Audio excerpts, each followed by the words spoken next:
오늘 문재인 정권 외교 안보실정 백서 초판이 나왔습니다. 참으로 의미 있는 작업을 해주셨습니다. 원유철 위원장님과 백승주 간사님을 비롯해서 우리 당 여러 의원님들께서 힘을 보태 주셨습니다. 여의도연구원 연구위원들과 국회 보좌진 노력을 많이 하셨습니다. 그리고 외부 전문가들께서도 지혜를 모아 주셨습니다. 이와 같이 애써주신 모든 분들에게 감사를 드립니다. 그리고 앞으로 진보판도 잘 업데이트해서 국민들께 알려드릴 수 있도록 해주실 것을 당부를 드립니다. 요즘 대통령 하는 일들을 보면 한숨만 나올 때가 정말 많습니다. 지난 수요일 국내외 7개 통신사 인터뷰가 있었습니다. 그 인터뷰 내용만 봐도 앞뒤가 맞지 않는 주장들만 잔뜩 늘어 이야기를 했습니다. 결국 얻는 것 하나 없이 망신만 당하지 않았겠습니까? 영변 핵시설만 완전히 폐기하면 되돌릴 수 없는 단계라고 말씀을 하셨는데 국제사회의 일반적인 인식과는 완전히 동떨어진 것입니다. 미국을 비롯한 국제사회는 영변 핵시설을 물론이고 영변 이외의 핵시설, 핵물질, 미사일들을 포함한 핵무기까지 모두를 폐기해야 한다고, 그래야 CBID를 충족시킨다고 보고 있습니다. 심지어 북한의 핵 지식과 핵 인력까지 포함시켜야 완전한 비핵화라는 견해도 있습니다. 영변만으로 불가역적 비핵화가 달성된다는 주장은 결국 북한의 입장을 대변하는 것에 다름 아닙니다. 우리 대통령이 이런 생각을 갖고 있으니 국민들이 불안하지 않을 수가 있겠습니까? 미국과 북한이 비핵화 대화의 최종 목표에 합의했다, 이런 말씀을 했습니다. 이런 주장도, 이런 대통령의 주장도 전혀 사실에 부합하지 않는 것입니다. 트럼프 대통령은 하노이 정상회담 결렬 이후 북한과 비핵화 개념에서부터 차이가 있다 라고 밝혔습니다. 개념조차 상호간에 합의가 안 됐는데 어떻게 최종 목표에 합의를 이룰 수가 있습니까?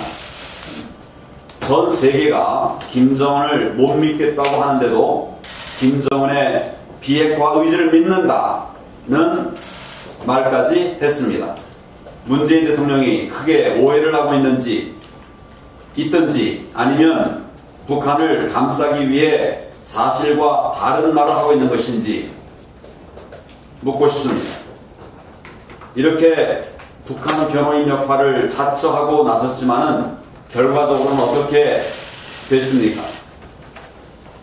북한은 외무성 북미국장 담화를 통해서 아까 위원장께서 말씀하신 것처럼 대화는 북미 간에 하고 참견하지 말라, 남북 사이에 교류나 물밑 대화 있다고 광고하지 말라 했다고 합니다.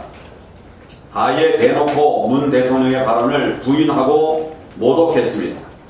우리 국민들의 자존심까지 처참하게 짓밟은 것 아닙니까?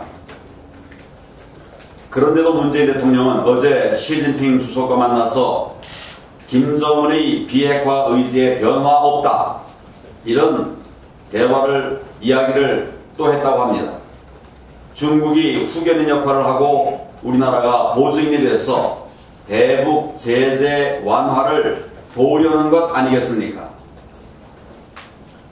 그렇게 모욕을 당하고도 고집스레 북한을 편드는 모습이 참 안타깝게 느껴집니다.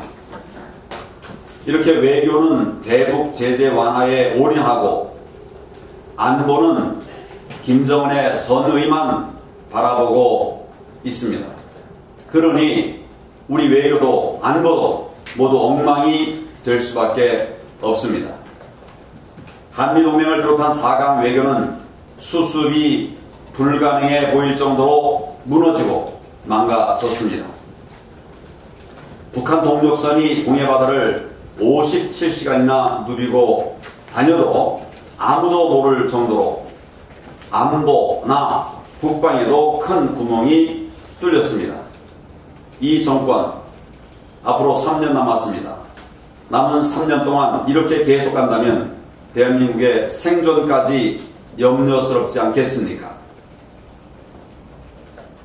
결국 우리 자유한국당이 나라와 국민을 지켜야 하고 이 정권의 외교 안보 폭망을 막아내야 합니다. 우리는 경제도 살려야 하고 민생도 돌봐야 합니다.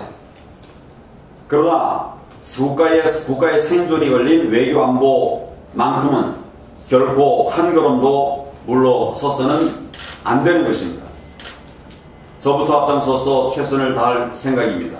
여러분들께서도 힘을 모아 주실 것을 당부드립니다. 이번 백서가 문재인 정권의 외교 안보 실정을 우리 국민들에게 낱낱이 알리고 대한민국 수호를 위한 국민적 단합을 이끄는 소중한 디딤돌이 될 것으로 기대합니다. 여러분 모두 정말에 많이 쓰셨습니다. 감사합니다.